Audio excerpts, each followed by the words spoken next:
10 seconds remaining. EHOME's turn to ban.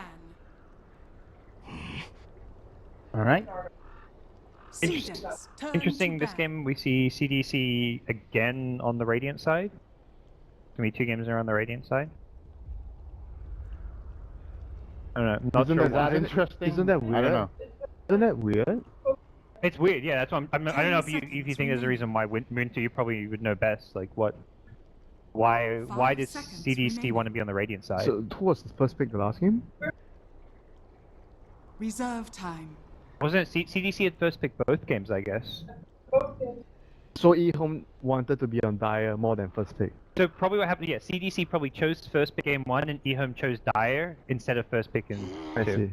Yeah, that's like the reasoning I told you as well before that we were discussing about first pick Turn and to Dire. I said that Dire's, hard lane is much better. You can actually block the camp easier, block the creeps, so that you can actually have a higher chance of getting experience. And some teams like Secret like to run drafts around Roshan, so being on the Dire side definitely very, very helpful 10 for that. seconds remaining. Muted Shiva, by the way. 5 We all reported her seconds remaining. before the draft.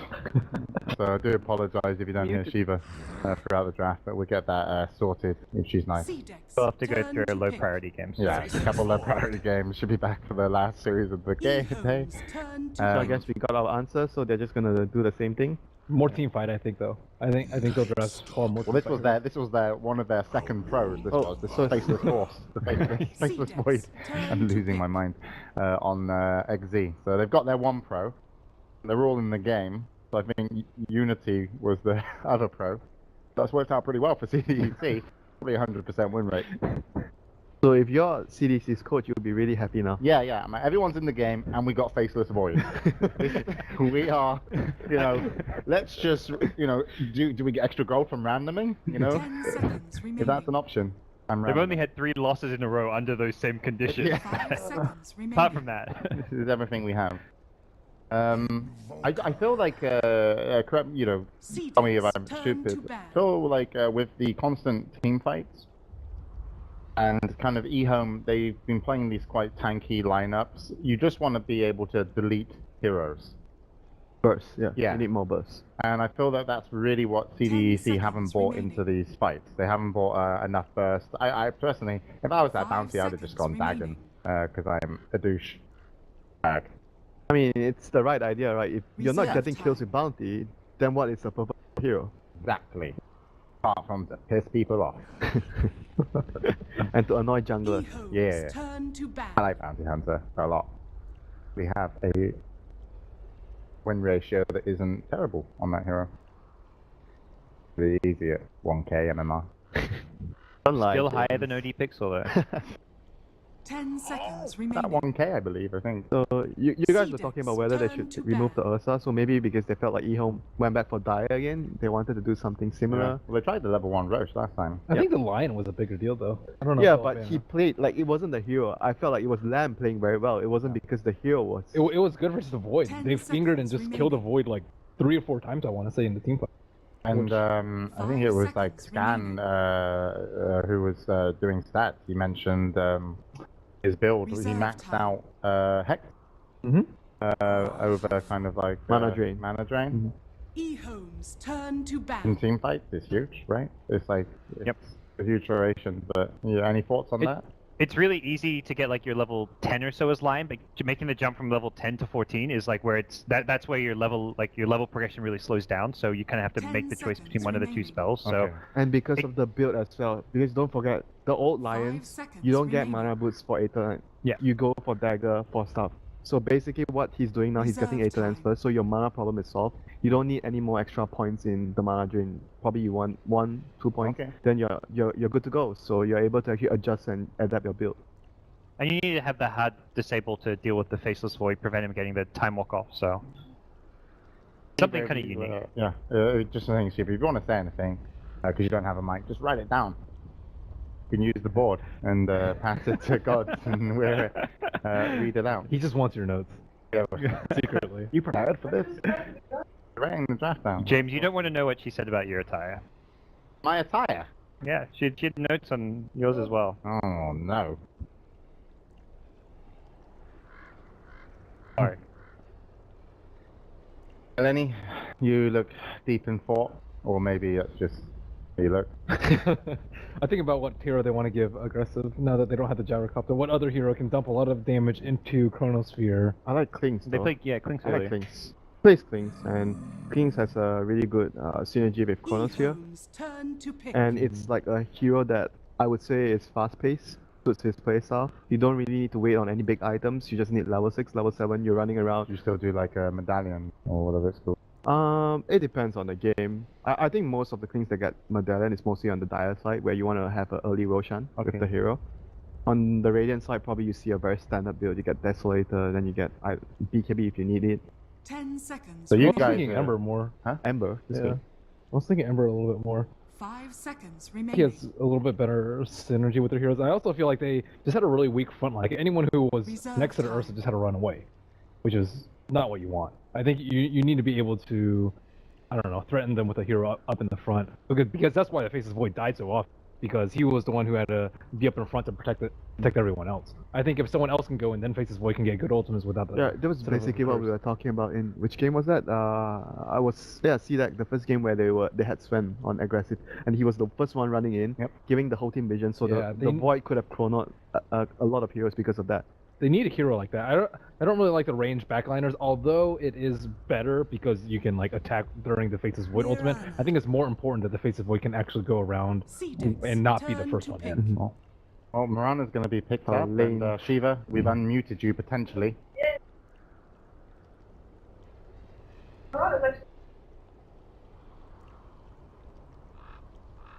They got murdered by Mirana. You talk to her about something about you get something. Sorry, Shiva, I was just joking. Apparently, we 10 haven't seconds. unmuted you. I'm only getting information about if you can or can't 5 talk, seconds Shiva. I'm really remaining. sorry. A lot of talk about murder from Shiva anyway. It was so. really good Reserve points though, time. Shiva. That was really spot on. That's probably the most interesting thing anyone's ever said on a panel. I've been doing this for way too long. But yeah, Mirana has a lot of blue in her outfit. Thank you, Shiva.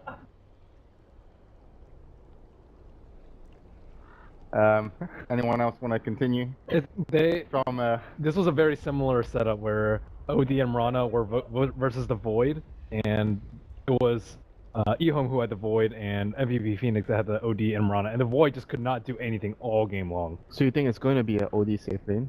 I think it was OD safe lane when they played it, but they can easily. But don't you think it's also as effective against the Invoker early levels? No, You he has just Force Spirit. Oh, early levels. You don't have it. It's He's easy to level kill the 2. Invoker.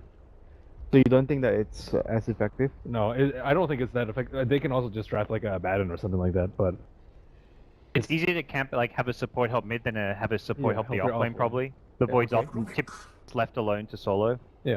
EHOME's turn So to pick. Rubik comes up from CDEC, which didn't work out so well today. We saw him one game. Yeah, it was versus Secret. Secret. And they played it versus Tidehunter and also Enigma.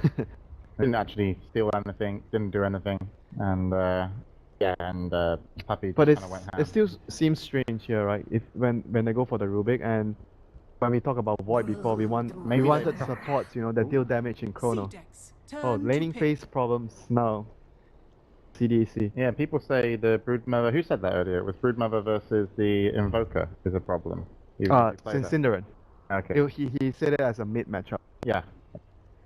I mean, Probably we won't see. were kind of mentioning that OD could go safe lane. That's possible, but it's not really something EHOME have done before. So I mean, one of the things that Rubik can help out 10 with, even in the seconds laning remaining. phase, is just like getting those easy sunstrikes, right? It's long enough. 5 That- seconds remaining. You guys don't like it, then you're Yeah, kind but of, you're kinda okay. shaking your But head. Rubik is not really good versus Brood. Like once Brood Reserve Mother time. Yeah. gets level 2, Run level 3 and away. level 4, Yeah, you're the fine. lane is basically done. You can't do anything as Rubik. It's nice to be able to set up a Sunstrike, Yeah. 10 but the seconds hero remaining. doesn't deal with Brood in the So lane. now you just pick Axe, right? If you're CDEC. 5 seconds Just pick remaining. Axe. You're like, right. Ember's the pick. Ember's You good. called that, Turn to Ben? ban. That was you? 2 points. A little bit better now because of the brood in the game. You look so unimpressed. Yeah, because before that, like, it wasn't like Before it wasn't. Yeah. it wasn't really that great, but because there's a brood, the It Amber becomes has a much better. purpose right now in the game to deal with the 10 brood seconds early. remaining. But I would still say that Amber is still quite weak in the 5 first few levels. So seconds brood, remaining. I think if you can actually get to the point where you get to level 3, level 4, you are still not going to be 10 too worried seconds remaining. that Amber can actually because you don't really care. You just want your levels, and 5 Amber can seconds only kill you remaining. once you reach level 3 or level 4. And that's the point where you're contented with your own turn levels to as well. So ban. once you reach that point, as long as you don't be too greedy like what 011 did in the last game, where he was so greedy in a few iterations with his Night Stalker and he died so many times. So I think he has to be just a bit more conservative and don't die, just let your team do your job. Oh, the disruptor ban. Is it going to be Turn Slark? to pick. That's Maybe most of the time when yeah, I see it's EHOME possible. Yeah, ban yeah. disruptor. Nope. They're doing OD safe lane. That one. CDEC. That's proper. Turn OD to safe pick. thing, yeah. So it's for the reasons that you mentioned. They wanted to have a lane that kills the void. Astro into arrow. I wonder if there's any chance CDC tried dodge that lane after just knowing what it could do. They've sent the void mid before, I feel so I feel Well, their what would lane- they do in their safe lane though versus I brood? feel their lanes are pretty much good now. They are. I mean, yeah, no one can lane against. Then the they OD don't right have now. very good laning 1v1 against Brood, so I don't think they have any other choice but to have 10 Amber seconds lane against the remaining. Brood and just pick supports to help him out. Other lanes are going to be 5 really tough because seconds you have to remaining. dedicate resources to shut down the Brood. And they're going to go for Lena, so they've got a lift into stun potentially, so Mhm. Sunburst on the Brood. They are going to fight. Alright, so yeah, let's get some predictions. EHOME finished their lineup, CDEC finished theirs as well, and it's really CDEC that are going to have to bring back 2 in a row. So we can go to couch number 2, and I can almost definitely promise you, Shiva, that your voice will be heard. Are you sure? Not sure at all. Like, censorship, Okay. Well, I already Well, we pointed hear out. you, to- we hear you. She gave me Okay, an great, aside, great. Yeah, we hear you. I already told gods, or rather wrote down for gods, what well, what my vote would be. I think EHOME is looking very strong in this draft, and I think that gods might agree. Yeah, Well, Shiva didn't let me down in game 1 when. we're going for EHOME. And it's not 10 fair. seconds not just remaining. Like, It's you not don't have fair. to agree with them. You're You know, asking couch 2 all the time first. 5 seconds You remaining. can't just say It's this. based on it's based on not MMR. like you Lower have to MMR take gets us sides, first. right? It's just more if there's any disagreements between the people on the couch, honestly. Because, like, you're just like, yeah, they look good. They look good. I think their laning is more flexible, as people already pointed out during the draft. I think that they are Sell it just to a me, stronger Shiva. team. Sell it to me. I alright? think that EHOME is going to take this game, and that CDEC is tilting right now, despite all. DC 11, he's tilting. I was going to say, despite 11 being probably Night Stalker again, is just, they use him as a distraction. It's like, let's pretend 11 is tilting, let's feed him to the enemy team, think that they're ahead, make them all cocky and stuff, and then they could come in and crush. It's This is beautiful. strat. I'm on this train, unless Yes. anyone's telling me otherwise. Couch number 1. Is that what we're gonna say next time someone feeds? Oh, let's pretend that he's tilting and bait. Winter, you got this. All I have to say is they have a spider problem that they can't resolve. So I'm going with eHome as well. Alright, no one with CDC, but I believe in the Rubik and Lena combo. 2 of my favorite supports if they both get to play support. So we'll see how it goes, but CDEC need to win this, otherwise this will be their final match of Group A. So let's find out if they can, and EHOME want the win as well to climb back into the potential upper bracket. And over to the Welcome back, commentators. everybody, to game number 2, EHOME versus CDEC. Of course, EHOME only 1 game up. We'll see whether or not CDEC is able to tie things out. But Blitz, we have once again CDEC running some things that we've seen before, but EHOME is definitely a lot more interesting story here. The supports are very different. We're seeing essentially what come from North America, similar to the Omni OD, also come all the way over to Europe and China, the OD Mirana. Didn't you cast an E-Wolves game with Moon Meander? Yeah. Where they do the same thing? Yeah. Yeah, it kind of makes sense though, because see why you're going to play the safe lane, you need something that has kill potential.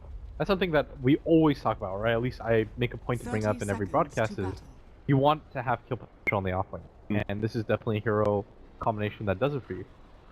Yeah, this is a combination that XE is not going to be able to deal very well with at all. Meanwhile, Old 11, he actually is not going to be facing too much that is scary when it comes to his pushes. Now, they definitely have kill power between Rubik, Ember Spirit, and Alina that he's got to be careful not to feed away to. But once we really see this Broodmother start rolling forward, they don't have a whole lot of ways to be able to deal with it.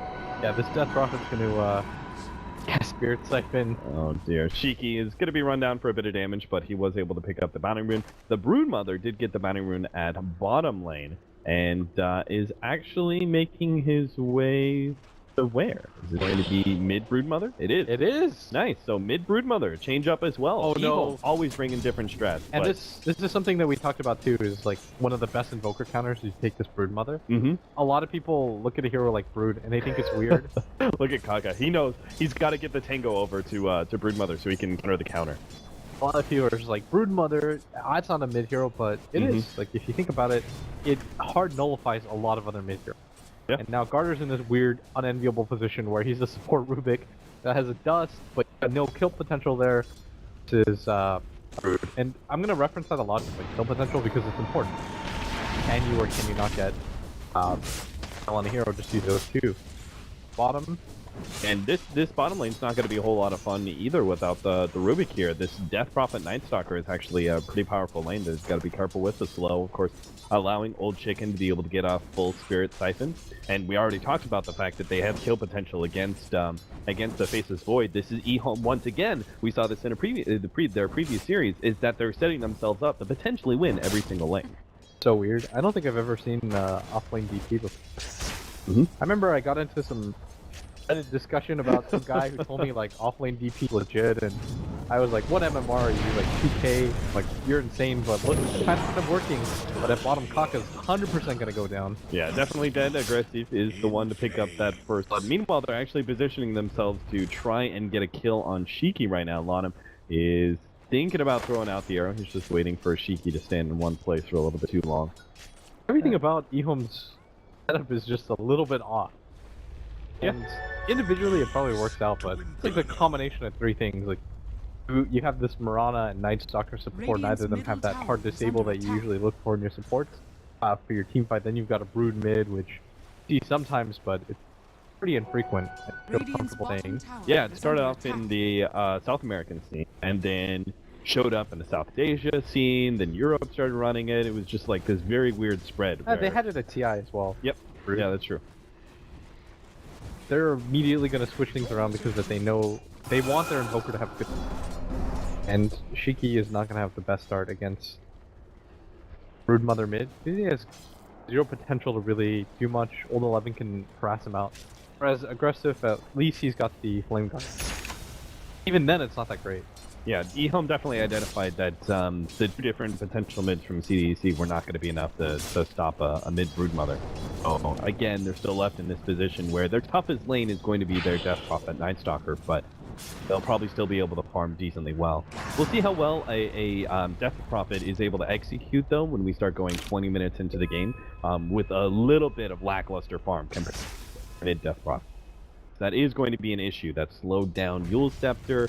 The timing is just going to be a bit off for Old Chicken. See that stat? This is the first time Lanham has played Mirana competitively. Kind of nuts, actually, about it. Considering how insane number of games that he has, yeah. It's not very common to begin with, though. It's a lot more unstable than Chinese scene. Like, when I think of the Chinese scene, it's even less about farming or any of these things that people talk about, all the metas that they used to play. But like, what China Dota really represents to me is stability. The way that they play the game, played and they find the most consistent. And this has been the case for a really long time. Beautiful to watch, honestly. Whereas like the West, you know, we got the flair for the dramatic, do some weird stuff. We have our Jimmys and sexy Bambos of the world. Yeah, exactly. You can never have. I guess Old 11 is the Bambo of Asia. You're just like down to make big plays. Yeah. Old 11 is doing a typical Broodmother move. It doesn't really matter what lane you're in. He's probably going to try and grab the tower. What is aggressive supposed to do against this? How is he meant to deal with this? He can't have sentries on both sides. So, but his Flame Guard doesn't instantly kill the Broodling. He can't pressure with them at all. If he pops it too early, then Old 11 gets on top of him, kills him in 1 second. Yeah, and if he takes too much damage, Oh, God, he's he's so dead. he's actually going to be taken out as Kaka comes in. Nice arrow as well, following it up. Planum is able to ensure there's no counterplay. Meanwhile, in the top lane, CTY is going to be in some serious trouble as CDEC decided to make an aggressive rotation up to the top lane. This is probably smart. The laning phase is definitely in its static. Very favorable for EHOME. So they got to kind of shake things up and rotate these supports around. Yeah. And this DP, traditionally in the mid lane, does fine against this Invoker, but again, it's an old chicken off lane DP. It's probably not comfortable doing this. Assume they must have ran this at least once or twice in scrims, and more importantly than that, they're giving such a favorable mid matchup. Old 11, who's already taking Nice that mid arrow. tower. Shiki. Shine here. Old Chicken is able to get off the Spirit Siphon, and too damn bad. Go invis, it doesn't really matter. That Spirit Siphon will follow you to your grave. It would have killed them no matter what because it gives vision. Yep. Like it shows you where they're going. Yeah, they just continue to run him down no matter what. Man, that spell's just funny to think about because DP is not broken, but that one individual spell, if you described it to me, I would tell you you were insane. Pure damage, it goes through BKB, you get charges, it walks through invis. Imagine the enemy, they can't really juke you. Old 11 is actually clearing through some Ancients at the same time, just trying to maximize his farm. Wow, this is pretty incredible. Like, he's getting a lot. Yeah, we talked about it really in the last game, how important it is to take this mid one tower and how difficult it normally is. But he just skips the creep wave 4 times in a row, they kill the Ember, and then it's down. Yeah, and with the Death Prophet, they've actually got pretty good Roche taking capabilities later on into the game. So if they're able to take both this mid tower as well as the safe lane tower, that actually completely kills CD's hold on the Roshan pit, which is already lessened by the fact they're on Radiant side. DP is doing too well. He's 1-0, picks up 27 CS. That would be bad mid farm. Translates to amazing offense farm. Yeah. And CDC, this is simply going to be a lineup that's just too slow again. They've got both the Ember Spirit and the Invoker who need a certain amount of farm. Faceless Void is going to have his level 6 soon, but he doesn't actually really output a whole lot of damage himself, and his ultimate is too low of or too high of a cooldown to consistently have a good tempo control of this game. This is going to be EHOME running away with it for the first 10 to 15 minutes easily. Invoker is going to go Quas Wex to stop the bleeding, but at bottom, Shiki's going to get gone on. He's silenced up. There's so many Broodlings on top of him. Yeah, there's just no way for him to get out in time, and Garder? He does not have a TP, so if you actually they're boots on the ground! Garder, go, Garder! He holds off. So, an Ether Lens for Death Prophet. Increase in range of that Spirit Siphon, as well as Crypt Swarm. It would have been amazing if Garder had gone for that. Yeah. He just denies the boots. 400 gold for your life. I'll take that trade. And there it is. That tier 1 tower is down at the bottom lane. CDEC's hold on Roshan is very rapidly evaporating. There's a lot of firsts happening this game. EHOME definitely showing up to this series after getting knocked down by MVP. Do not want to be ending up in that losers bracket at the best of 1. And this is pretty innovative to begin with. But EHOME are just putting pressure all around the map, and even though the score looks somewhat even, for casual watchers of Dota, you're immediately gonna put your eyes to the scoreboard and say, well, it's kind of close, it's 2-3, but remember the last game where it started 20-11 or something in favor of CDEC and it didn't even matter? What matters even more is how much pressure you're putting on, the net worth differences, how much you're getting out of the objectives. Because EHOME, they're not getting kills, but they're getting objectives, and in the early game, this means so much more. You're getting complete control of the enemy jungle right now. I like this transition. Old 11 going for the early Vlads as well. This is just going to increase the early fighting power of EHOME. They're showing a completely different style. Old 11's going to get caught on, most likely. Run down, telekinesis. This should be a rather easy kill. Old 11 can try and get up the nuke off Garder, and maybe his Spider Leaf can pick it up, but no. Aggressive is actually taking him down with the Flame Guard. So, arrow landing on Shiki, but unfortunately, EHOME have no way to be able to follow that Cancel one the cell. When you play the Dire, you want to try to take control of this Radiant jungle as much as you can. Like, I don't know if I can draw on this even. Area, so that you force them to farm like these 2 camps only.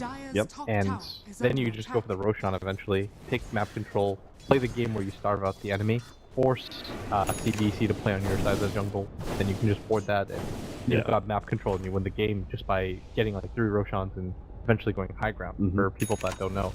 So what CDEC have to do right now is they have to try to take control back.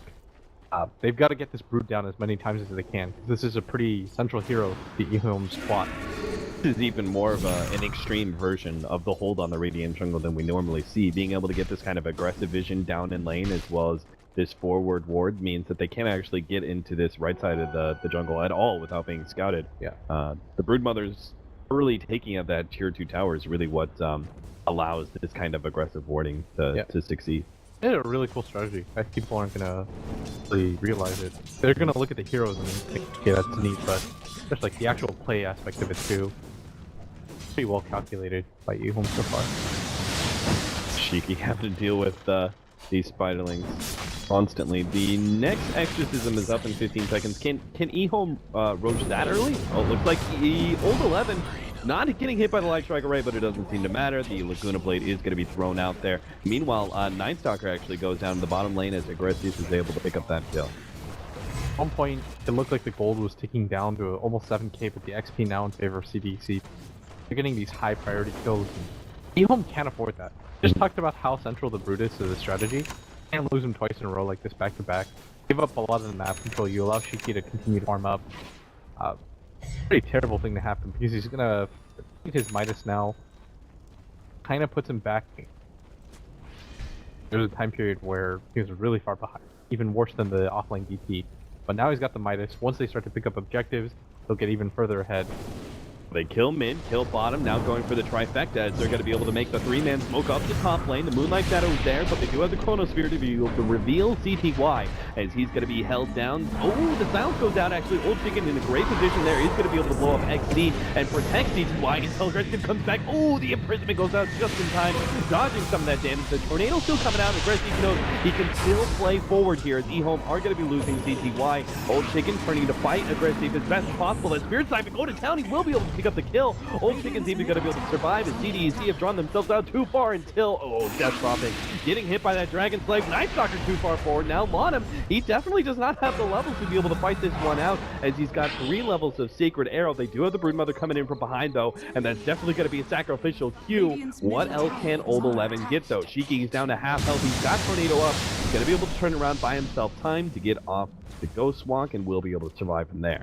So really good rotations by CDEC invading the safe lane. EHOME, the one downside to this lineup is it's incredibly fragmented.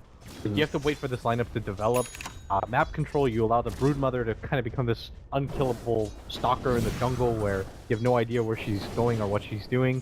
And then this will allow CTY to farm on the other side of the map. But CDEC, the really intelligent thing about this in the counter is saying, okay, we're going to kill the Brood, then we're just immediately going to keep... Notice that they don't stop to farm the jungle, they don't wait to clear out anything like that, they just go lane to lane. And this is so key because a lot of teams, I think, that are worse, they would go to the jungle, farm out, play the farming game for a little bit, but... And then they would just get picked off by those aggressive wards. CDEC are just playing aggressively. There's like non-stop. We go from top, mid to bottom. Oh, Arrow catches out XD, and that's going to be a free pickoff for EHOME. Old 11 was trying to get himself away from Aggressive, but now he's got the counter. Ooh, Tornado in from behind. Shiki is going to be able to put out enough damage to make sure the Broodmother dies. So Laguna Blade goes out. CTY, he'll die as soon as his imprisonment is done for. And Old Chicken, he doesn't have the kind of power to stand up against this one. Aggressive is just too big at this point in time. He's able to take out all 3 cores, and now trying to catch some of the backline support. Nice jump from Garter, able to get that lead forward into the telekinesis, steals the arrow, and Garter's just showing off at this point in time. Alright, Garter's just... I want to create my own movie. Just pulls off play after play, and they might even pressure for this mid tower and grab it on their own. And CDEC, they've wrested all map control away. Gold lead that existed purely because of the tier 2 and tier 1 towers being pushed almost been entirely nullified. The XP advantage swinging way the hell up, and feels like EHOME, almost in a way with this kind of strategy, had like phase 1 and phase 2 pretty well planned out, but as soon as they got in, they got the objectives they were searching for, they seemed to just lose a little bit of focus and start playing a little bit sloppier. And CDC definitely pounced on that beautifully with, as you were talking about, the way that they just continually played aggressive and didn't slow down for a moment. This Ember's getting too fat too quick too. Aggressive is playing really well. I know in the earlier series against Secret he was a little bit disappointing, and they need him to be the star player if they're going to advance far into this tournament. But EHOME, I was gushing all over their strategy, you know, I was fanboying pretty hard because it's a really cool strategy and I saw the execution principle behind it and they did a really good job of it, but then CDEC, they just struck back. Instead in the panel, they're useless back. Yeah, that's what we saw. EHOME, like you said, that was the perfect way to put it. They're like, okay, we do this, now what? End up losing just too many pickoffs, and you can't really afford that with this kind of push strategy, right? Because you get a pretty sizable gold advantage, and that's going to play against you with these pickoffs that CDEC continually getting as they just batter against EHOME with some of their aggression. They don't want to give up this tier 2 tower, but even the Amber Spirit's going to come in. They know about it too, the Moonlight Shadow, but they've got a good counter ward set up. The arrow has already been used, and that's a big downside. Lanham, he put a huge amount of priority into this Sacred Arrow going 3 levels instead of just 2, which I think is a bit more standard.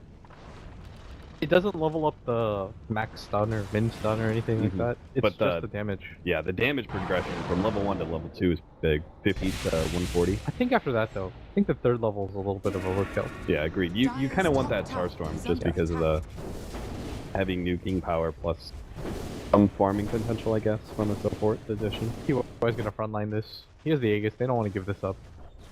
Give up this tier 2 tower right now. They've already lost a lot of momentum. Old 11's threatening that tier 3 tower. Aggressive has got to go back. Protect that one. The arrow. Oh, Garter.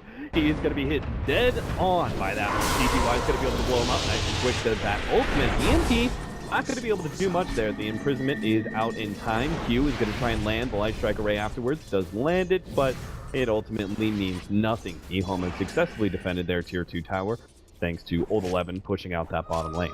They didn't communicate that very well. Could have killed Q after he threw down the stun on CTY. CTY is Aegis. Get 3 heroes around that area. The rest of CDC had already ran away. As soon as Aggressive shows himself bottom, even with the Spirited up, fighting at that angle is just a little bit too off. CTY having the Aegis available to himself. Now, Broodmothers of old, especially against Ember Spirits, would have gone an Orchid. Now, that has long not been the case. We're actually seeing much more of these brawler builds coming out from the Broodmother. The Vlad's a good example of this. Early BKBs are oftentimes picked up. What's kind of the change of idea behind the Broodmother? And rather than going for what, like Orchid? Yeah, the more pick-off style that we used to see, Broodmother would just sit in one lane and then destroy whoever showed up, essentially. Go with the Vlad. It allows you to push in, go for the jungle pretty easily. Adds a lot of firepower to your broodlings, or your spiderlings, I should say.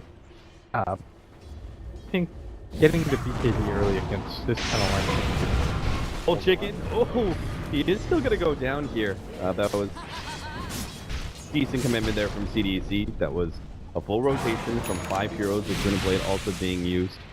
And it wasn't the most critical of heroes. OD and Broodmother are still your top dogs, but they're going to catch an extra hero. Taka somehow being caught here despite knowing that CDEC were 5-manning there. Gets hit by the tornado while he's trying to farm away as Night Stalker the wants to. That being said, this is creating more space for Old 11 to go high ground once again. XC's going to come in with the Chronosphere, and now the follow-up TPs. They planned this one well, but apparently not quite well enough. Q's got to land the Light Strike Array here to be able to stun Old 11, keep him in place for his allies to be able to take him out. It will be a trade-off, but well worth the lean of life. Just feels like EHOME, the strategy was developed really well for the first 10 minutes of the game, but it's falling apart a little bit, and most of this just comes down to the cores being picked off non-stop. That you can afford to lose the occasional support. The Night Stalker or even the Mirana dying is not that big of a deal, but EHOME's central core philosophy behind this lineup, I think, is just keep your cores alive, keep them annoying, make sure that you spread out the map control as much as possible, and then play around like the DP ultimate.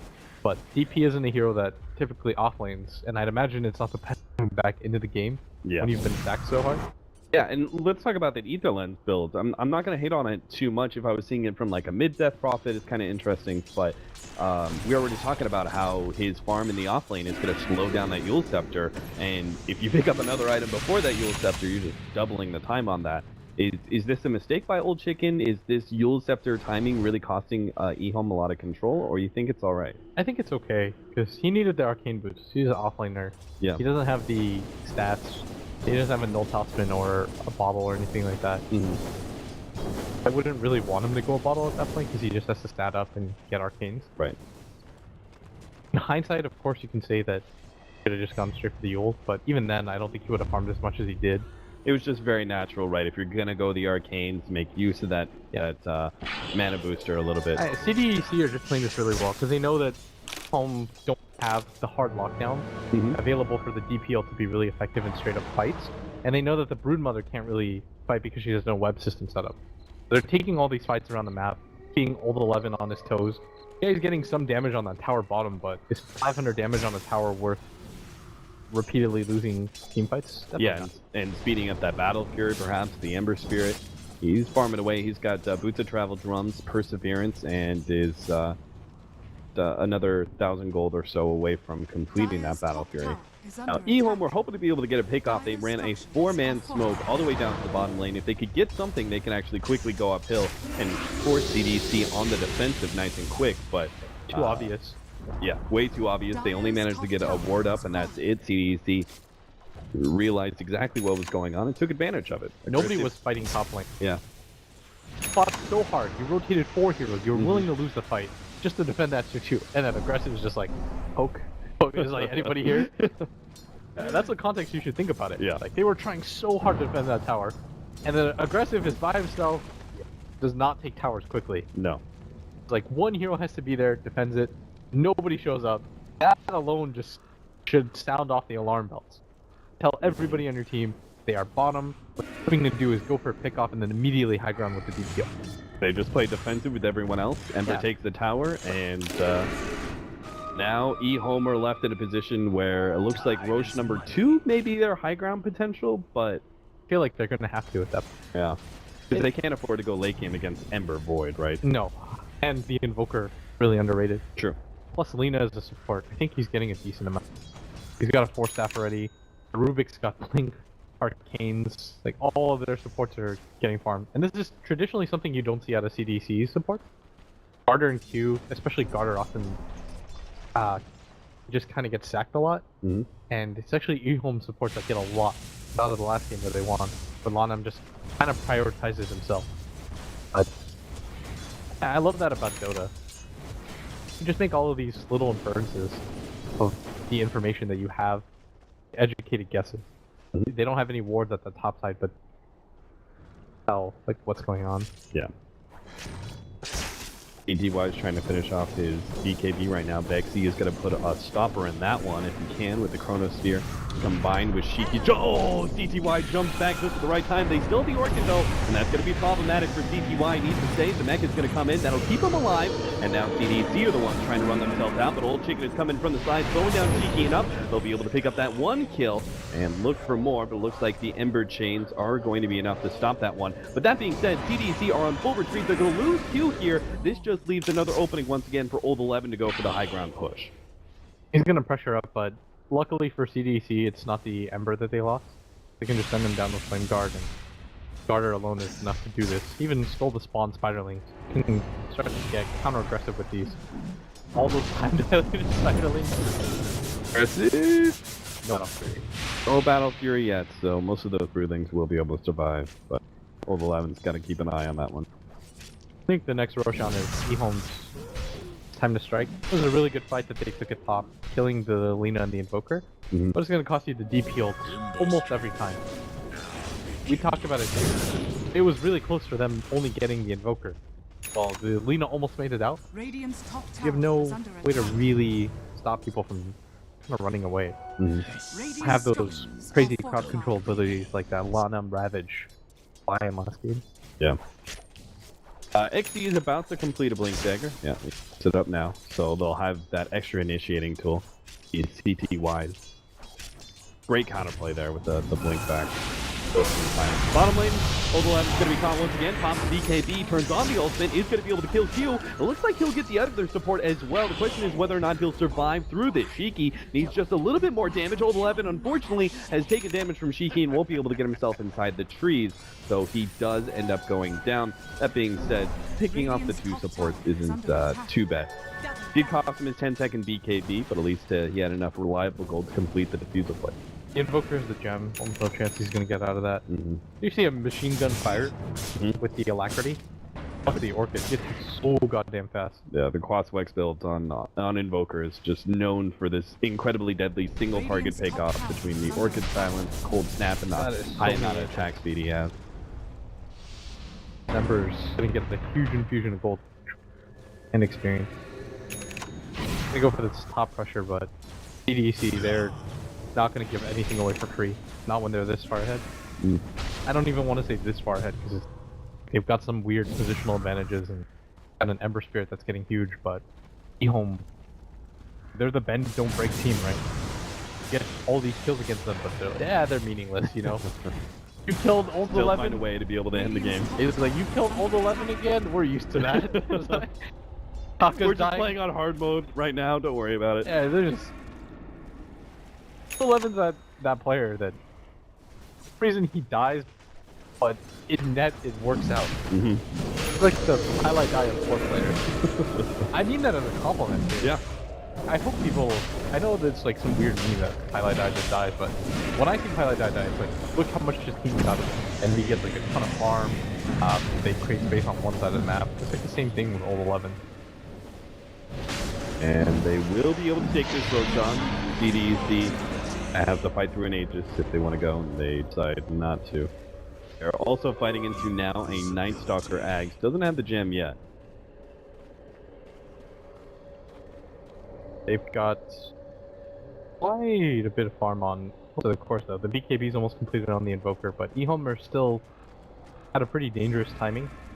Pretty strong right now. You've got the Ags completed on the Night Stalker. With the Iron Talon, he just beautifully farmed away. The Dual Scepter and 2200 gold. Ultimate Orb for it, and probably the OG is going to finish the BKB soon. Yeah, still though, I mean, Battle Fury picked up by Ember Spirit not so long ago. It's quickly turning into a Crystallis against this Broodmother. It's Don't you get I feel like you need a blink as well. Oh yeah. Maybe he prioritizes damage here, because the potential high ground push that EHOME are going to go for. Oh, this is nice pick off on Lana. Again, this is the EHOME style. Lose these non-important heroes later on. Make sure that you keep the core alive at all costs. That's why Old 11 has shifted gears, and he's saying to himself, don't go in the lane anymore, there's no reason, just farm out their jungle repeatedly and teammates where they are. For the time being. Jump forward here, they actually going to try and do this one with a silence. Only not going to be great though. CDEC still have the rest of their heroes sitting on the side. We're ready to counter-initiate. XD not finding the opportunity to throw down that Chronosphere. Old 11, I like that he's finally starting to respect the Void. The Void can just TP in before the rest of his teammates, and if he finds the opportunity for a Chrono, then you can go for the TP. Yeah. Shiki has the... He's gonna hunt. Old 11 should get the hell out right now.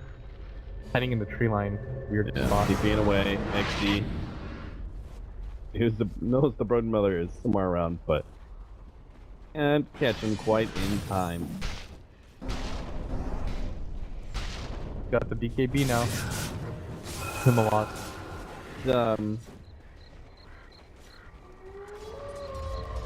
Lana, is this an Orchid build on Veil? him, or is he actually going Veil? Because there's not that much magic damage, right? There's the big OD ultimate. That's the big magic damage that he does. There's Crypt Swarm. Like, they've got a lot of heroes that actually, despite being intelligence heroes, output like physical damage or pure damage rather than magic. I think it's still pretty... Gives you really nice stats. Gives you armor, HP regen. Certainly doesn't need the mana with... Well, I guess he does with the mech. Anam just finds farm. I don't know how he ever does it. Top, though. Top this is the first time that they're going to bring Old 11 full 5-man. And the main reason for this is because of CTY's EKB 8. You want to full force this one. You cannot afford to lose a 10-second BKB fight at this. And more importantly than that, you're only going to get so many opportunities against absolutely massive Ember, who, instead of going for the Blink or the Yasha into the Manta, it is going to be a counter to both the Night Stalker and the Death Stalker. Right.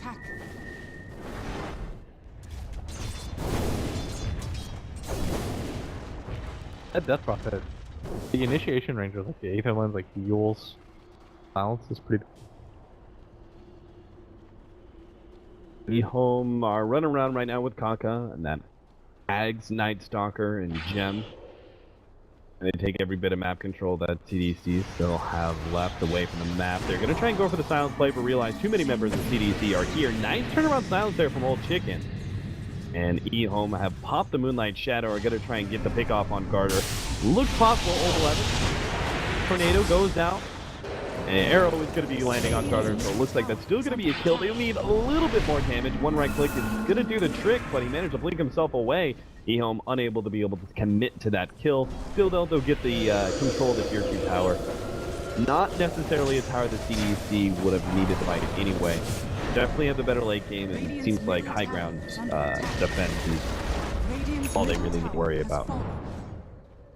Manta completed now on the Ember. Gonna see him TP out, but he just continues to farm. It's pretty good timings right now. He's the highest net worth in the game by 3,000.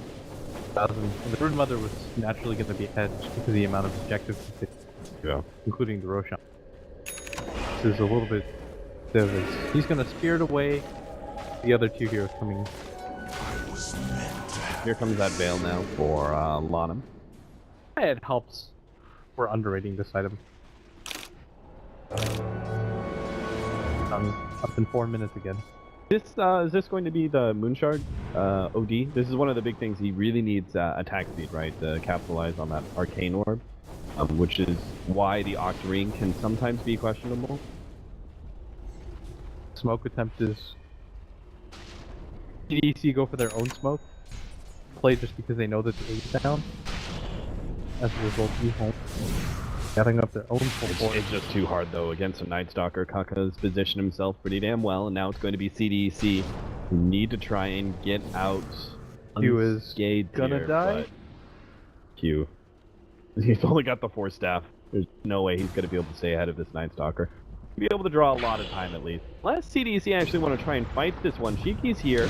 Getting there. The Horror Spear on Q. That's going to be good setup. Old 11 trying to go for Shiki. They managed to land the arrow on him as well. They're definitely going to be able to take him down. And TCY pops his BAB and just turns and fights as best as possible. XC is going to be silenced up. Looks like they should be able to drop him with the ultimate over the top. Q is going to lose all of his mana. They'll try and chase him down next. Hides himself in the trees.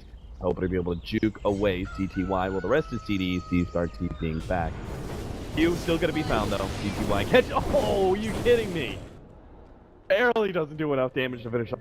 And the neutral creep will take the kill. And if that Invoker BKB's arrow, they probably win that fight. The void setup that they had, Shiki dying there, getting anything off. Quite a lot to the rest of his team. He had the Alacrity queued up, could have casted a new spell during that time period. Goes down with Whimper. Pretty sure you have enough time, right? Arrow coming in. Maybe he thought somebody else was going to get hit. He was probably maybe a bit distracted by the Brood Mother coming in from the side. I don't know. Oh, forward for that to happen.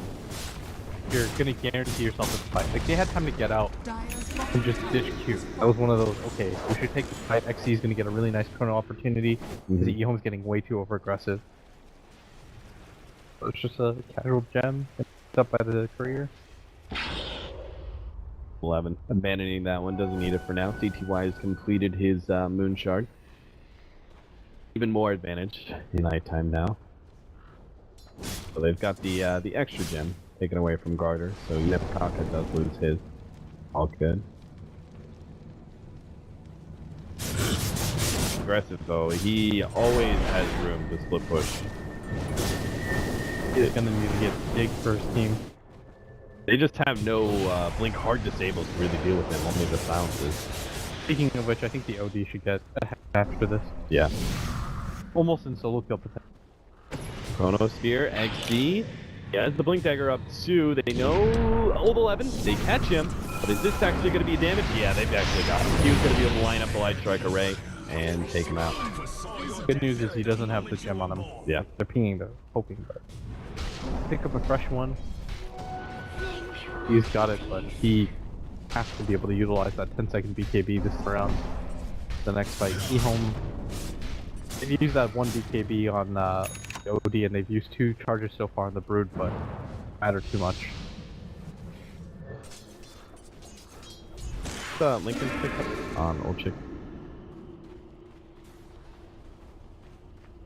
Yeah, I think Hex is better, but it feels like that would be CTY. You just don't have like any kind of. Oh, okay, he does. Go for it.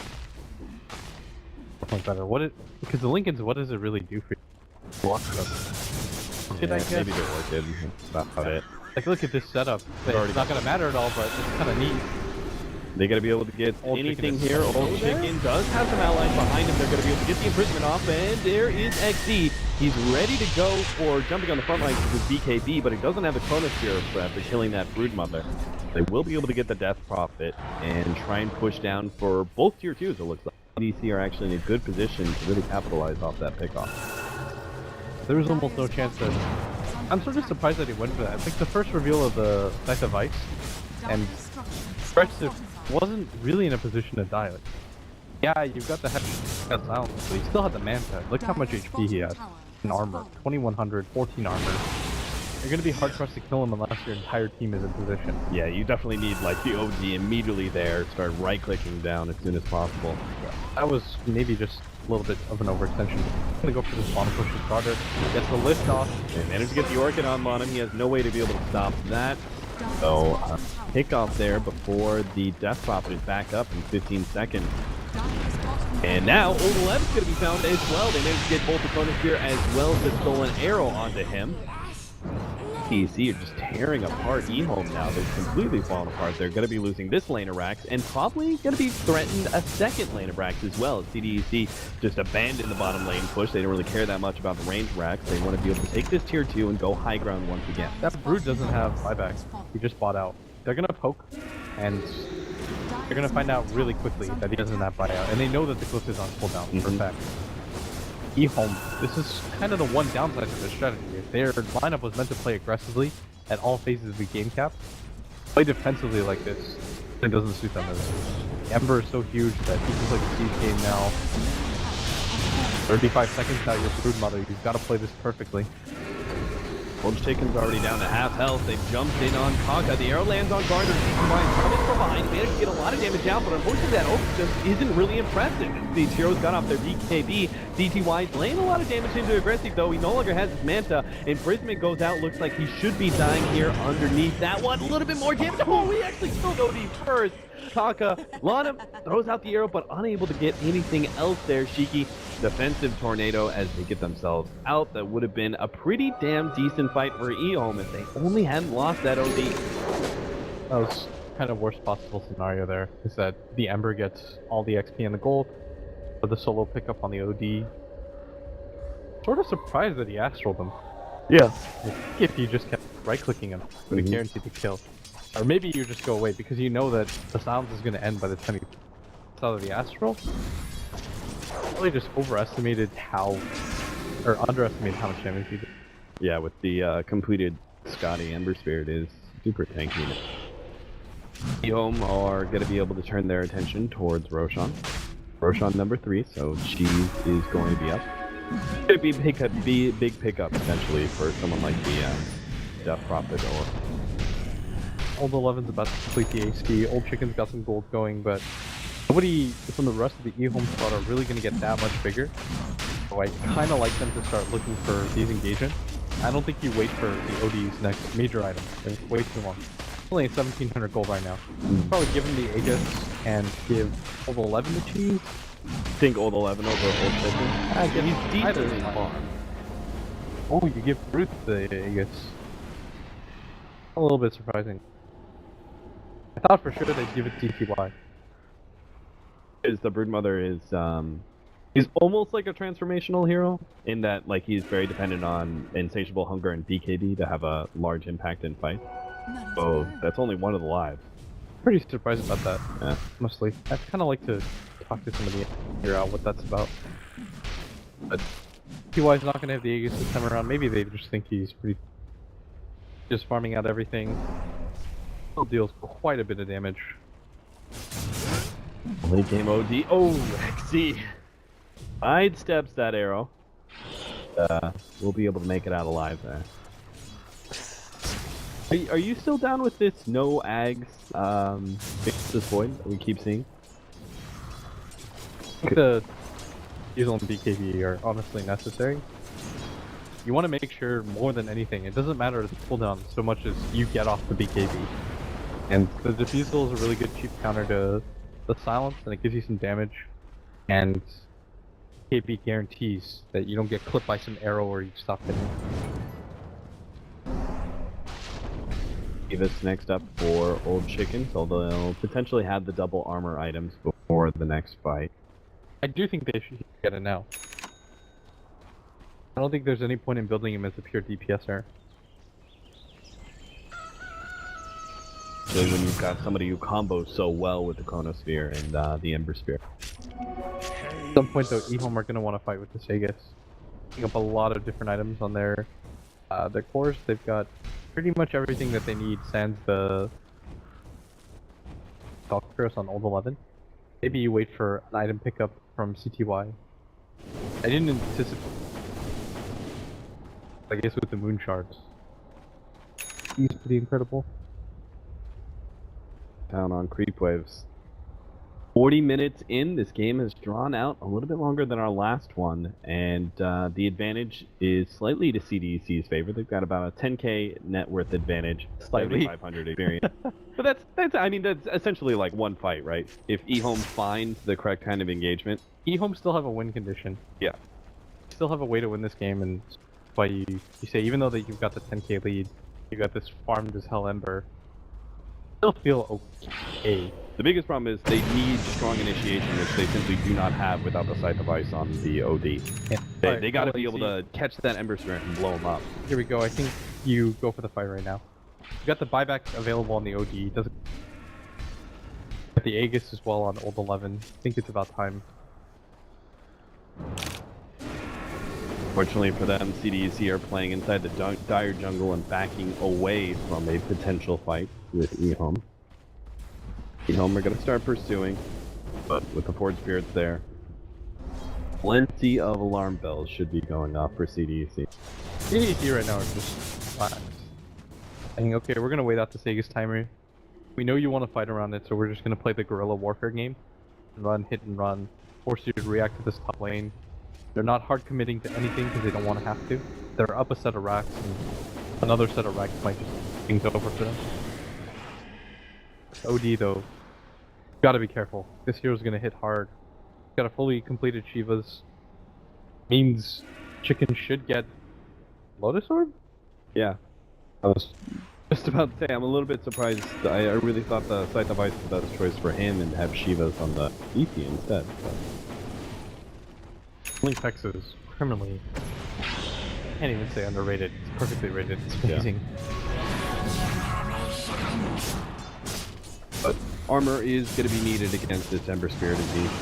It's away at them with a Sleight of Fist. Initiation there, coming out. They will be able to get a Chronosphere on the 2, holding in CTY. Managed to get off the cheese, but he's still potentially going to go down. The imprisonment buys him some time. They have to turn their attention now to the Death Prophet. The X has come out, but she just doesn't seem to do quite enough damage. CTY comes back into the fight after that blink out, drops the ultimate, will be able to catch XD with no mana. Old 11, they'll manage to life steal a little bit more, but it looks like he's going to kite it down eventually. Life number 1 down, CTY. He's going to be potentially dropping here as well. Needs to be able to blink himself out of this situation. Old 11 pops his BKB, turns and fights, but there's just too many heroes up for CDEC for them to be able to continue this engagement. 4 versus 4 still goes the way of CDEC. Nighttime just ended, and CTY went pretty hand there. Just no usage. They're gonna lose Lana, but Mirana defensively doesn't really change anything anyways. CDEC, I think you just mop up everything now.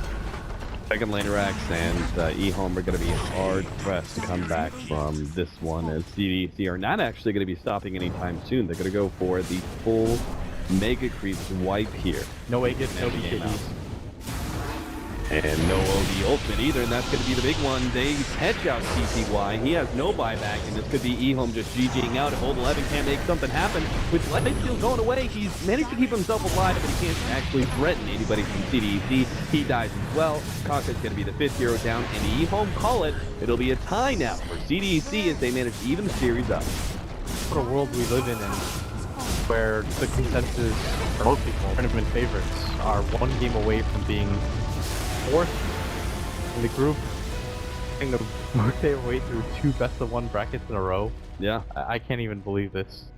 Yeah, this is pretty insane. Everybody rated EHOME as one of the top Chinese teams, if not the top Chinese team. And they are going to be at quite the bad start here.